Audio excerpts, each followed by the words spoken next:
Or twice, or even thrice. But always, always in the end, I take him and I pin him to the ground. Say who I am. That is an Anglo-Saxon riddle. But I always paraphrase them. My good colleague widisith over there can do a riddle as it actually is in the Michael Alexander translation. This is possibly or arguably the most beautiful of the riddles. The curious and wondrous creature I saw, bright air-grey, brave artifact, homing from a raid with its haul of silver, brimming precarious crescent horns, to build itself a hideaway high up in the city. A room in a tower timbered with art was all it aimed at, if only it might. Then over the wall rose a wonder familiar to the earth race, to everyone known. It gathered to itself the horde, and to its home drove off the unhappy outcast. Onward it coursed, wandered westward with a wasting heart. Dust rose to the skies, dew fell to the earth, night was no more, and no man knew along what ways it wandered after. Think celestial. And you might get it right. Although we say with these riddles, they are 1,000 years old, they are very unguessable, because as it was actually written... These things are unimaginable to he who knows not how it is, as one riddle puts it. They didn't write the answers. So all the answers are simply attributed. But that's another story. We'll come on to what they are and what we think they are, the standard solutions, in a while. But first, a tune to help you think. Some more Daughters of Elving for you.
Regina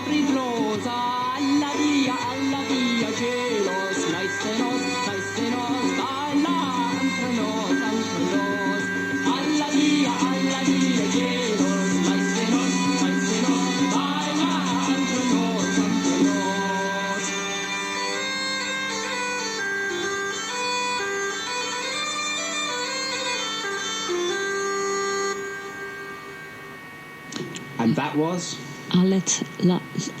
L'entrada del Tens Clar, and I'm almost certainly pronounced that incorrectly, but it's a Provençal 12th century ballad.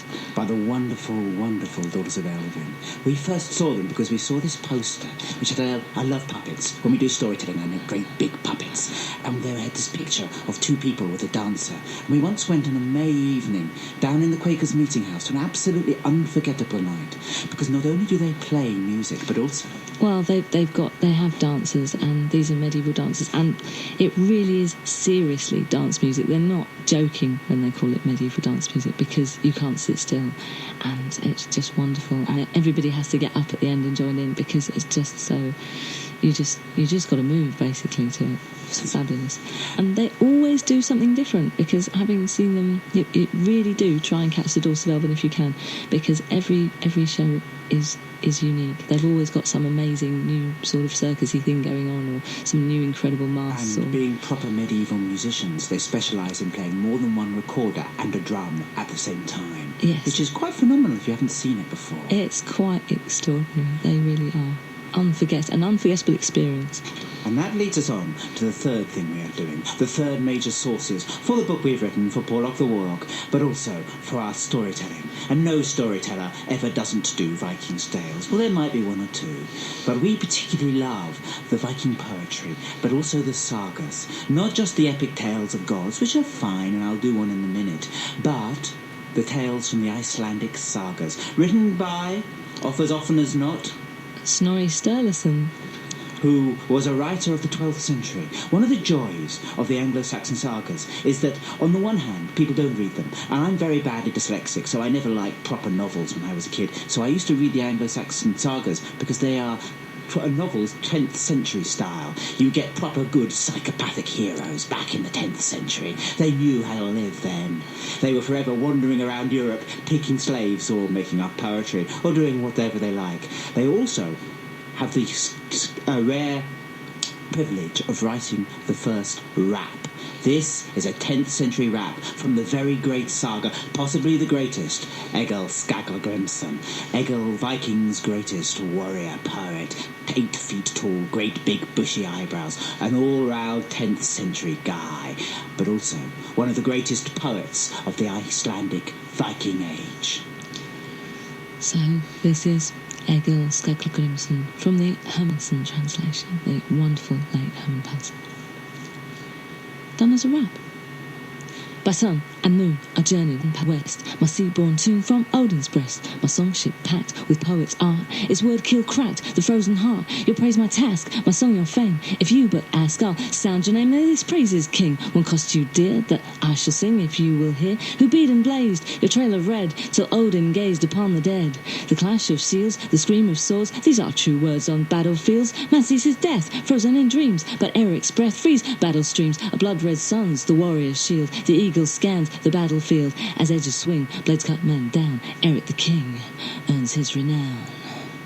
Now break not the spell, but silent be. To you I'll tell their bravery. A clash of kings on carrion field, the red blade swings a blue-stained shield. When swords anoint, what man is saved? Who gets this point is deep engraved. And men like oak from Odin's tree, few words they spoke of that iron play. As edges swing, blades cut men down. Eric the king earns his renown.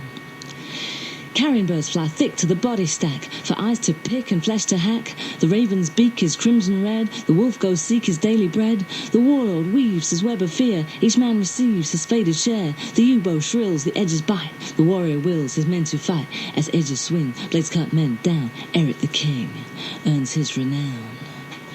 Now I praise the king throughout his land, and keenly sing his open hand. His hand so free with golden spoil, but vice-like he grips his own soil. On his gold arm the bright shield swings, to his foes hum, to his friends rings. His fame feasts the glorious war, his name's out east from shore to shore. And now, my lord, you listened long.